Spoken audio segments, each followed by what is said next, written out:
Hello student, आपका स्वागत है स्प्लिट स्टडी चैनल पे। आज हम लोग बायोलॉजी का ऑब्जेक्टिव क्वेश्चन डिस्कस करने वाले हैं, जिसमें ये पार्ट 5 आपको देखने को मिलेगा। इसके पहले 4 वीडियो बन चुका है इससे रिलेटेड, तो अगर आप नहीं देखे हैं तो आप प्ले लिस्ट में जाकर चेक कर सकते हैं, जिसको रिवीजन क्लास के नाम से आपको मिल जाएगा बायोलॉजी का। तो चलिए चलते हैं, पिछले क्लास में देख लेते हैं कितने क्वेश्चन तक हम लोग डिस्कस कर चुके थे।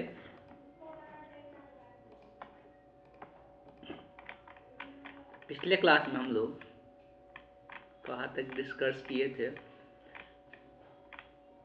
चलिए 35 नंबर तक डिस्कस कर 35 नंबर तक हम लोग चर्चा कर चुके थे। तो आज हम लोग 36 नंबर से क्वेश्चन देखने वाले हैं।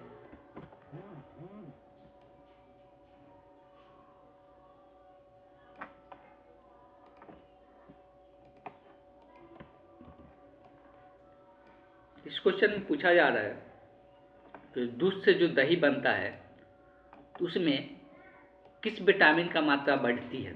जब दूध से हम लोग दही बनाते हैं तो उसमें किस विटामिन का मात्रा बढ़ता है, ये चीज़ हम लोग को बताना है।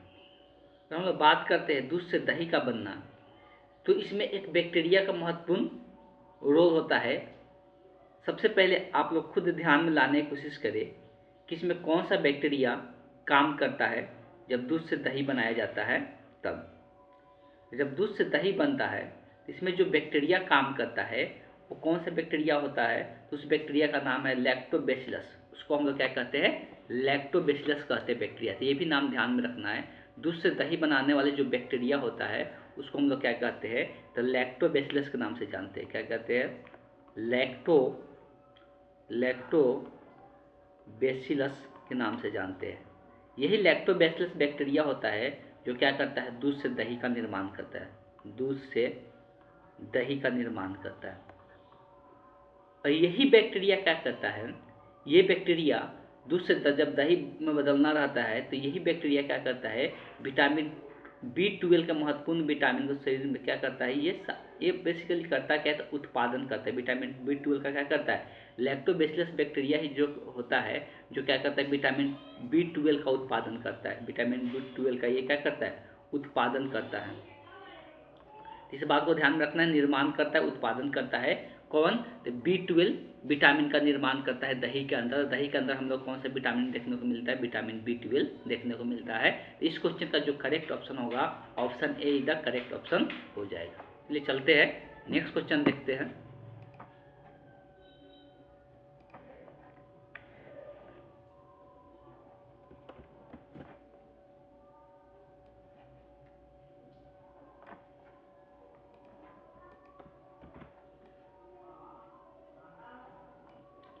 निम्नलिखित में से किस बैक्टीरिया का कार्य करने के क्रम में अलेक्जेंडर फ्लेमिंग को पेनिसिलिन की खोज की थी? पता है, जो एक साइंटिस्ट का नाम है अलेक्जेंडर फ्लेमिंग। इन्होंने ही क्या किए थे? तो पेनिसिलिन जो हम लोग आज यूज करते हैं एंटीबायोटिक के रूप में, जिनका ये खोज किए थे। एंटीबायोटिक के रूप में जो पेनिसिलिन है हम लोग यूज करते हैं, जो इनका खोज किसने किया था? तो अलेक्जेंडर फ्लेमिंग ने किया था। सबसे पहले एक क्वेश्चन बन जाता है कि पेनिसिलिन का किस साइंटिस्ट ने खोज किया था? तो अलेक्जेंडर फ्लेमिंग। तो ये सबसे पहला इंपॉर्टेंट पॉइंट आ जाता है कि पेनिसिलिन के बारे में अगर चर्चा किया जा रहा है तो पेनिसिलिन का खोज किसने किया था? पेनिसिलिन के खोज अलेक्जेंडर फ्लेमिंग ने किए थे। और ये कैसे उनको अलेक्जेंडर फ्लेमिंग को पेनिसिलिन की खोज किए थे, इसके बारे में हम लोग चर्चा करेंगे। अब यहाँ पे बात किया जा रहा है कि किस बैक्टीरिया के कार्य करते समय, किस बैक्टीरिया पर कार्य कर रहे थे, तो इसका ये खोज उन्होंने किया था। तो बेसिकली ये जो बैक्टीरिया है ये किस बैक्टीरिया पर कार्य कर रहे थे? तो ये जो पेनिसिलिन होता है इसी बैक्टीरिया से ये निकलता है। क्या नाम है इसका? अच्छा, ये बैक्टीरिया पर कार्य कर रहे थे। कौन से बैक्टीरिया पर कार्य कर रहे थे? तो अलेक्जेंडर फ्लेमिंग जो है वो कौन सा बैक्टीरिया पर कार्य कर रहे थे? तो स्टेफिलोकोकस। इसको क्या कहते हैं? स्टेफिलोकोकस। इसको हम स्टेफिलोकोकस के नाम से जानते हैं। स्टेफिलोकोकस के नाम से जानते हैं। इसी बैक्टीरिया पर, ये कब का बात है? तो 1928 में पेनिसिलिन की खोज की गई थी इनके द्वारा। ठीक है। और ये स्टेफिलोकोकस ऑरियल नामक बैक्टीरिया का नाम है। ये क्या है? यही एक बैक्टीरिया है के साथ पेनिसिलिन नोटाटम नामक फंगस की प्रतिक्रिया होती है जिससे बैक्टीरिया की वृद्धि क्या हो जाती है, रुक जाता है। देखो पेनिसिलिन जो होता है एक प्रकार के फंगस है, हम लोग बोल सकते हैं। पेनिसिलिन जो है एक प्रकार का क्या है, फंगस है। और यही जो फंगस है ये क्या देखने को मिला, जब ये इस बैक्टीरिया पर वर्क कर रहे थे तो ये जब पेनिसिलिन जो फंगस ये है जो इसको स्टेफिलोकोकस के पास गया तो इसकी वृद्धि को क्या कर दिया, ये रोक दिया। क्या किया, एक एक रोक दिया। तब जाके अलेक्जेंडर फ्लेमिंग को पता चला कि जो पेनिसिलिन है ये इसको क्या कर रहा है, इसकी वृद्धि को रोक रहा है। इसी से यहाँ पर ये पेनिसिलिन का निर्माण कर दिए जो एक एंटीबायोटिक का काम आज के डेट में करता है, जो बैक्टीरिया को मारने का काम देखने को मिलता है। इसी प्रकार से अगर बात करेंगे ये भी एक प्रकार का क्या है, अगर स्टेटोकोकस का भी बात करेंगे तो ये भी एक प्रकार के बैक्टीरिया ही है। स्टिटोबैक्टर का बात करेंगे तो ये भी एक प्रकार क्या है, बैक्टीरिया ही है।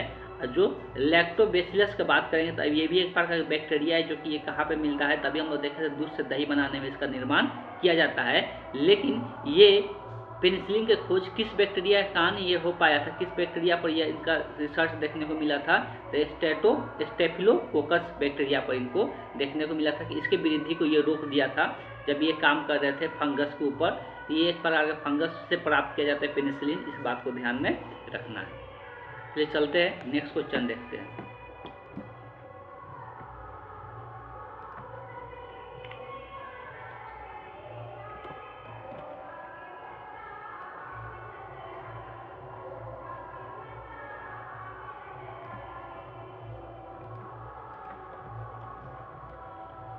आगे पूछा जा रहा है निम्नलिखित में कौन कोलेस्ट्रॉल का संश्लेषण को रोकता है। ठीक है, कोलेस्ट्रॉल का संश्लेषण को कौन रोकता है, हम लोग शरीर में कोलेस्ट्रॉल का निर्माण होता है, इस बात को पता होना चाहिए। हम लोग शरीर में क्या होता है, कोलेस्ट्रॉल का निर्माण होता है। ये जो कोलेस्ट्रॉल होता है इस कोलेस्ट्रॉल को संश्लेषण को कौन रोकने का काम करता है। तो सबसे पहले तो ये याद रखना है, कोलेस्ट्रॉल का संश्लेषण को जो रोकने का काम करता है वो स्टेनिन होता है। कौन होता है, तो स्टेनिन जो काम करता है, लिख लेना है, स्टेनिन क्या करता है, तो स्टेनिन कोलेस्ट्रॉल के संश्लेषण को रोकता है। कोलेस्ट्रॉल के संश्लेषण को रोकता है। संश्लेषण मतलब निर्माण, कोलेस्ट्रॉल के निर्माण को रोकता है, ऐसे भी बोल सकते हैं, निर्माण को रोकता है। पहले सबसे पहला ये बिंदु ध्यान में रखना है कि स्टेनिन जो होता है कोलेस्ट्रॉल के निर्माण को क्या कर देता है, रोक देता है। रोग कर ये हृदय रोग जोखिम को कम करता है, मतलब जो इसका हृदय रोग का बीमारी होता है इसको ये कम करने का काम करता है। अगर स्टेनिंग नहीं होगा तो हृदय रोग बहुत लोगों को आसानी से देखने को मिला, हृदय रोग से लोगों को मृत्यु भी हो जाती है। हृदय रोग जिसको हम लोग बोलते हैं कि हार्ट अटैक आना, एक प्रकार का हार्ट अटैक का बीमारी उत्पन्न हो जाते हैं कोलेस्ट्रॉल को अगर रोका नहीं जाए तो। जिसके शरीर में कोलेस्ट्रॉल की मात्रा ज़्यादा मात्रा में हो जाता है उसको ये बीमारी देखने को मिलता है, हार्ट अटैक का, हृदय रोग जिसको हम लोग बोलते हैं, ये बीमारी हम लोग को देखने को मिलता है। तो बात करते हैं जब हम लोग इसका, तो कोलेस्ट्रॉल जो होता है दो प्रकार का होता है। कोलेस्ट्रॉल हम लोग के लिए फायदेमंद भी होता है, नुकसान भी होता है। कोलेस्ट्रॉल को बनना भी चाहिए, इसलिए कोलेस्ट्रॉल हम लोग के शरीर में बहुत सारे काम भी करता है। तो कुछ अच्छा भी होता है, कुछ बुरा भी होता है। तो कोलेस्ट्रॉल में हम लोग शरीर में क्या क्या काम करता है, तो ये हम लोग का जो शरीर का जो हम लोग का कोशिका होता है, कोशिका का जो सेल होता है उसके निर्माण में ये मदद करता है। विटामिन डी का निर्माण करता है, कोलेस्ट्रॉल क्या करता है, विटामिन डी का भी निर्माण करता है। लिपिड के मतलब जो हम लोग को जो वसा अम्लीय जो खाना खाते हैं उसके पचाने में भी मदद करता है। लेकिन अगर इसका मात्रा ज़्यादा हुआ तो ये रक्त वाहिनियों को क्या करता है, रक्त वाहिनियों में जमा हो जाता है, जिससे हम लोग को हृदय रोग देखने को मिलता है। ये क्या होता है, रक्त वाहिनी जो होता है, हम लोग के जो रक्त होता है शरीर में, रक्त वाहिनी जिससे रक्त फ्लो करता है, यही क्या करता है, इसमें क्या होता है कि हृदय में ये क्या हो जाता है, जमा हो जाता है। मतलब ये क्या होता है, ये रक्त वाहिनी में धीरे धीरे जमा हो जाता है, मोटा हो जाता है, और इसमें से जो रक्त का फ्लो होता है इसको क्या करता है, रोकने लगता है। इसी कारण हम लोग को ये जब एक ही बार यहाँ से क्या होता है कि ये रोकने की कोशिश करता है, इसमें से ब्लड फ्लो होने की कोशिश करता है, उसी के दौरान हम लोग को हार्ट अटैक देखने को मिलता है। तो इसका मात्रा अगर ज़्यादा होता है तो इससे हम लोग हार्ट अटैक देखने को मिलता है। इसको रोकने का जो काम करता है स्टेनिन करता है, तो स्टेनिन का भी मात्रा हम लोग शरीर में होना चाहिए।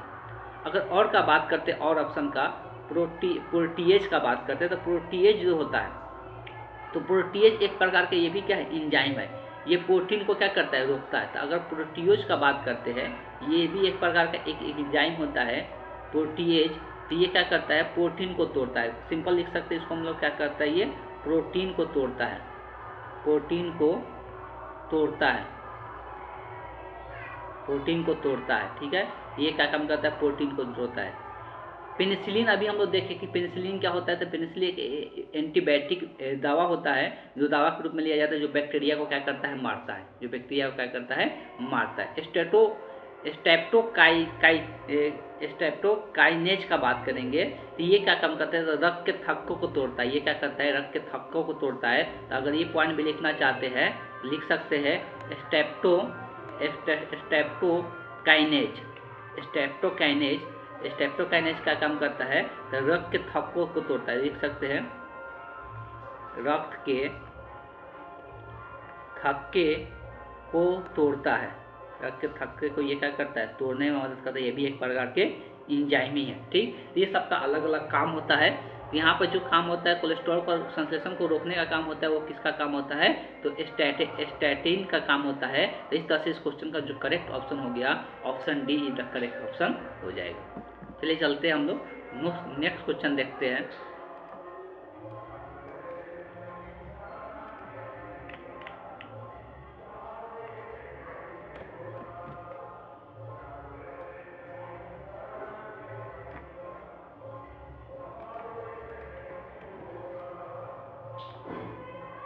अगर इसका बात करते हैं, इसमें क्वेश्चन में दिया कि पादप कोशिकाओं को संपूर्ण पौधे बनाने की क्षमता को क्या कहते हैं, संपूर्ण पौधा का निर्माण करने की क्षमता को पूर्ण सशक्ता के नाम से जानते हैं, टॉपी पोटेंसी के नाम से जानते हैं। तो इसको याद रखना है, इसको हम लोग क्या कहते हैं, पूर्ण सशक्ता के नाम से जानते हैं, टॉपी पोटेंसी के नाम से जानते हैं।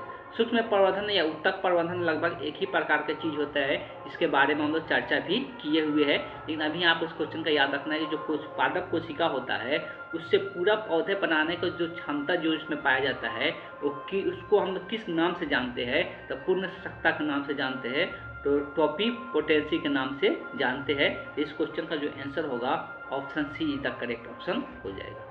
तो चलते हैं नेक्स्ट क्वेश्चन देखते हैं।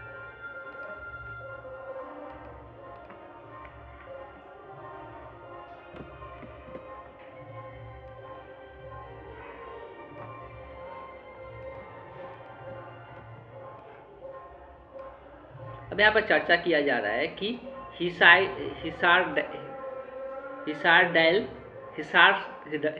जो डायल होता है जानवरों का, किसका ये नस्ल है, किस जानवर का नस्ल का नाम ये है। तो नाम ध्यान में रखना है, ये किस नस्ल का नाम है, किस जानवर के नस्ल का नाम है, ध्यान में रखना है। तो हम यहाँ पे क्या करते हैं, हर एक का कुछ नस्ल का नाम हम यहाँ पर दर्शा देते हैं। हर एक का क्या करते हैं, कुछ नस्ल का नाम दर्शा देते हैं। अगर जैसे गाय का नस्ल का नाम अगर बात करते हैं, किसका, गाय का, तो गाय का जो नस्ल का नाम होता है, तो कुछ गाय के नस्ल का नाम लिख देते हैं हम यहाँ पर कि जो याद रहे। तो कुछ गाय के नस्ल का नाम है, याद रखना है, हिसार डैल बोला जाता है, ये गाय के नस्ल का नाम है। मुर्रा भी एक गाय का नस्ल है। गिर भी एक गाय का नस्ल है। साहिवाल भी एक गाय का नस्ल है। और रेड सिंधी भी एक गाय का नस्ल है। इसमें से कोई भी पूछा जा सकता है। और भी बहुत सारे हैं। नागपुरी भी गाय का नस्ल है। नागपुरी, देवनी भी क्या है, गाय का नस्ल है। तो बुक से भी देखकर कुछ नाम याद रख सकती है, जो हम यहाँ पर लिखवा रहे हैं, ये सब कुछ गाय का नस्ल का नाम है जो कि ध्यान में रखना है। वैसे ही हम लोग भेड़ का नस्ल का नाम नहीं पूछता, इसलिए भेड़ का नस्ल नहीं, बुक में भी नहीं दिया है भेड़ के नस्ल के बारे में, तो उसमें चिंता नहीं करना है। भैंस का नस्ल पूछा जा सकता है, तो कुछ भैंस के नस्ल का नाम हम यहाँ पर चर्चा कर देते हैं। देखो, मुर्रा जो होता है, तो मुर्रा भैंस का भी नस्ल होता है और गाय का भी नस्ल होता है। नीली रावी ये भैंस का नस्ल है। भदावरी ये भी भैंस का नस्ल है। मेहसाना ये भी क्या है, भैंस का नस्ल है। सुरती ये भी क्या है, भैंस का नस्ल है। तो ये कुछ भैंस का नस्ल का नाम है। इसी प्रकार से कुछ याद रख सकते हैं, मुर्गे का नस्ल का नाम, मुर्गे का नस्ल का कुछ नाम याद रख सकते हैं। तो मुर्गे का अगर नस्ल का नाम का बात करते हैं तो इसमें सबसे पहले याद रख सकते हैं लेग हॉर्न। दूसरा है रोड आइडलैंड रेड। तीसरा हम लिख सकते हैं, इसका थोड़ा नाम अलग अलग से है, बनेर वेल्डर के नाम से जानते हैं। और भी है कॉर्निश,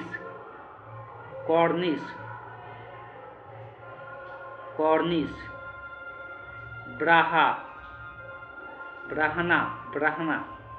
और भी है कोचन और सील।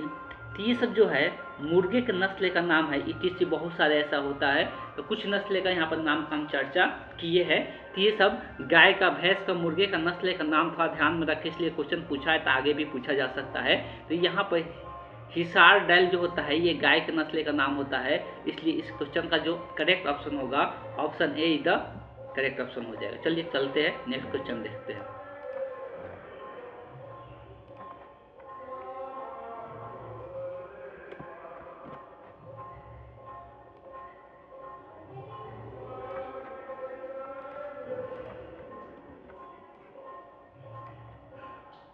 यहाँ पे है कि निम्नलिखित में से किस तकनीक से प्रयोग से पीला मोजैक वायरस जो होता है, अब देखा जाए यहाँ पर सबसे पहले चर्चा करते हैं किसका, पीला मोजैक वायरस का बात करते हैं। तो ये एक वायरस का नाम है जो क्या करता है, ये एक वायरस का नाम है जो क्या करता है कि जो मूंग का दाल होता है इसमें जाकर मूंग के दाल को क्या करता है, खराब करता है।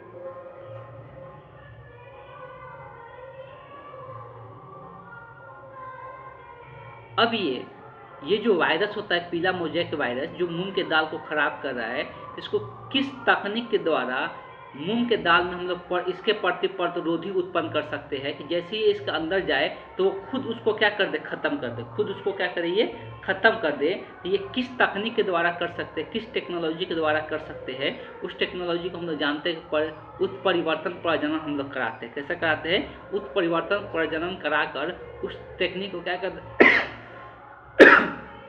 उसमें कुछ इस प्रकार का चेंजिंग लाते हैं जो इससे लड़ने की क्षमता इसमें उत्पन्न हो जाता है। और उसमें तो ये किस टेक्निक के कारण हो पाता है, तो उत्परिवर्तन प्रजनन के कारण हो पाता है। तो इस क्वेश्चन का जो करेक्ट ऑप्शन होगा option A is the correct option हो जाएगा, जिसको इंग्लिश में हम लोग क्या कहते हैं, म्यूचुअल ब्रीडिंग के नाम से जानते हैं। चलिए चलते हैं, नेक्स्ट क्वेश्चन देखते हैं।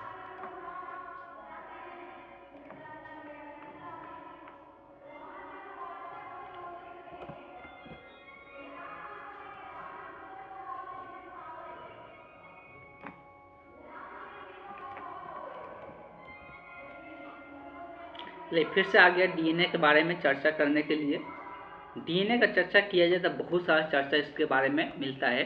डीएनए को शॉर्ट फॉर्म में क्या लिखते हैं, डीएनए लिखते हैं, जिसका हम लोग फुल फॉर्म का बात करेंगे डीएनए का, तो डीएनए को हम लोग क्या कहते हैं, डीऑक्सीराइबोन्यूक्लिक एसिड के नाम से जानते हैं। इसके पहले भी हम लोग केमिस्ट्री में भी चर्चा करते हैं और इसका चर्चा हम लोग बायोलॉजी में भी करते हैं। डीऑक्सीराइबोन्यूक्लिक एसिड के नाम से जानते हैं।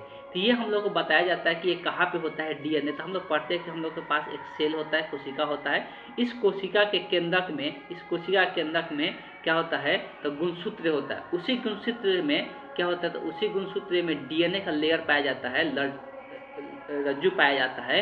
और उसी डीएनए के छोटे छोटे खंड को हम लोग क्या कहते हैं, जीन के नाम से जानते हैं। डीएनए के छोटे छोटे खंड को जीन के नाम से जानते हैं। तो उसी डीएनए के बारे में भी हम लोग चर्चा कर रहे हैं कि इस पर किस प्रकार का आवेश देखने को मिलता है। डीएनए जो होता है उस पर किस प्रकार का आवेश देखने को मिलता है, तो सिंपली याद रखना है कि इस पर ऋण आवेशित होता है। ये कैसा होता है, ऋण आवेशित होता है। डीएनए के जो खंड होता है उस पर कैसा आवेश होता है, ये जो ऋण आवेशित होता है किसके कारण होता है, तो फॉस्फेट समूह के कारण ऐसा होता है। कि जो डीएनए के ऊपर डीएनए जो बनता है हम लोग जानते हैं कि ये नाइट्रोजनी क्षार, फॉस्फोरस समूह, शर्करा और क्या होता है, तीन चीज़ें मिलकर, तीन चीज़ों से मिलकर ये बनता है डीएनए।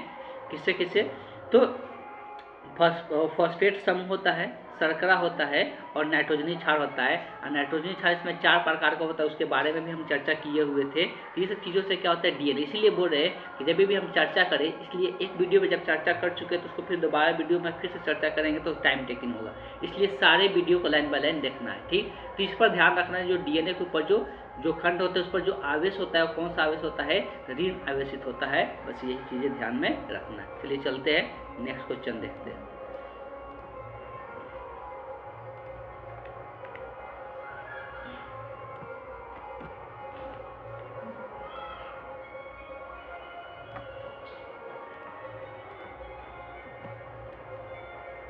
अब बात करें हम लोग निम्नलिखित में से कौन से पौधे के कायिक प्रसार के लिए उत्तरदायी होती है। देखो, कायिक प्रजनन जो होता है पौधे में, कायिक प्रजनन होता है। कायिक प्रजनन किससे किससे हो सकता है, पत्तियों से हो सकता है, जड़ से हो सकता है, पत्तियों, जड़ और उसके किसी भी तना से।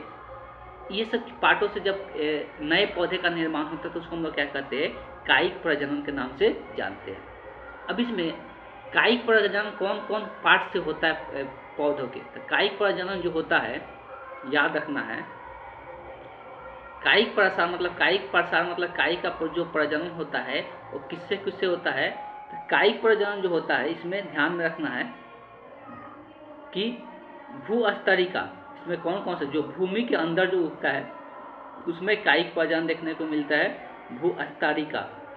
भूस्तरिका में कायिक प्रजनन होता है, शल्क में होता है, कंद में होता है, शलकंद पूरा नाम है इसका, शलकंद में होता है, और प्रकंद में होता है, और अन्य वनस्पति में भी देखने को मिलता है, और अन्य वनस्पति पौधे में देखने को मिलता है कायिक प्रजनन। वनस्पतिक अंग से कायिक प्रजनन देखने को मिलता है।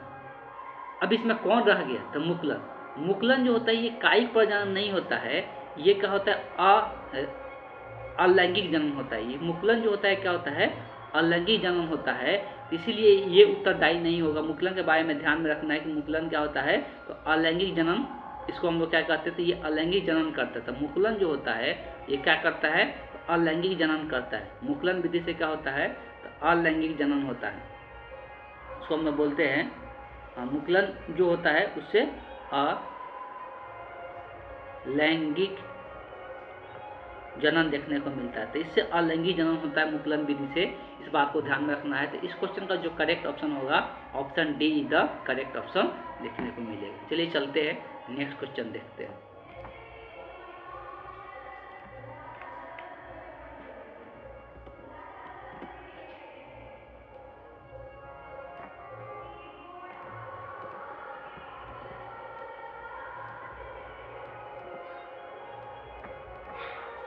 चलिए इंग्लिश में भी ले ही लेते हैं क्वेश्चन।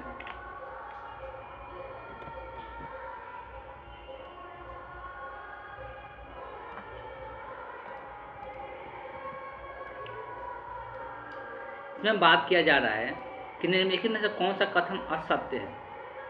निम्नलिखित में से कौन सा कथन असत्य है। तो अब जो ये सत्य है उसके बारे में पहले चर्चा करते हैं। मोर्केरेसिया मादा, मोर्केरेसिया अगर मादा का बात करते हैं तो मोर्केरेसिया मादा थाइलस के एंथ्रीडियोफोर पर एंथ्रीडिया रहता है। ये एंथ्रीडिया रहता है, तो ये सही है। ये ऑप्शन क्या है, सही है, ये रहता है, ये कथन सही है। ये चीज़ को याद रखना कि मोर्केरेसिया मादा एक थाइलस होता है जिसके एंथ्रीडियोफोर पर एंथ्रीडिया पाया जाता है, तो ये ऑप्शन सही है। कारा जो है, तो कारा के बारे में अगर चर्चा करते हैं तो कारा जो होता है एक प्रकार का क्या होता है, शैवाल होता है, और ये शैवाल उभय लिंगाश्री होता है। क्या होता है, ये शैवाल जो होता है उभय लिंगाश्री होता है, तो ये भी ऑप्शन क्या है, सही है। द्विगुणित जो जीन होता है ना, जिसमें द्विगुणित जीन पाया जाता है, जैसे हम लोगों में भी क्या होता है, द्विगुणित हम लोग कोशिका पाया जाता है, द्विगुणित कोशिका होता है, ठीक है, जीन होता है, जिसमें अर्धसूत्री विभाजन के बाद युग्मक बनता है। ऐसा नहीं होता है, पहले युग्मक बनता है और तब जाकर वही युग्मक अर्धसूत्री विभाजन करता है। तो इस बात को याद रखना, जो भी द्विगुणित जीन होते हैं में 2n होता है, जैसे 46 होता है, तो ये टूट का हमको पता है कि 23 में टूटता है हम लोग जो शरीर का गुणसूत्र होता है, तो उसके साथ जीन का भी बंटवारा होता है ना, तो जीन का भी बंटवारा होता है, तो ये 23-23 में टूटता है, तो ये युग्मक का निर्माण करता है। ये क्या करता है? युग्मक का निर्माण करता है। तो पहले युग्मक बनता है जब तक उसका अर्धसूत्री विभाजन होता है। ये युग्मक हो गया, युग्मक का अर्धसूत्री विभाजन होता है, न कि विभाजन होने के बाद युग्मक बनता है। इस कारण से ये जो ऑप्शन हो गया यही गलत हो गया। ठीक है, यही क्वेश्चन क्या ऑप्शन क्या हो गया? गलत हो गया। चौथा दिया है क्लेमाइडोमोनस। क्लेमाइडोमोनस का बात करेंगे कि ये भी एक प्रकार के शैवाल होता है। ये भी क्या होता है? एक प्रकार का शैवाल होता है, और इसमें अलैंगिक चल बीजाणु पाए जाते हैं। चल बीजाणु मतलब जो एक जगह दूसरी जगह गति कर सकता है उसको चल बीजाणु कहते हैं। तो ये भी ऑप्शन सही है। तो जो गलत है वही गलत को चुनना था, तो ये इसका जो करेक्ट ऑप्शन होगा option see the correct option हो जाएगा। चलिए चलते हैं, नेक्स्ट क्वेश्चन देखते हैं।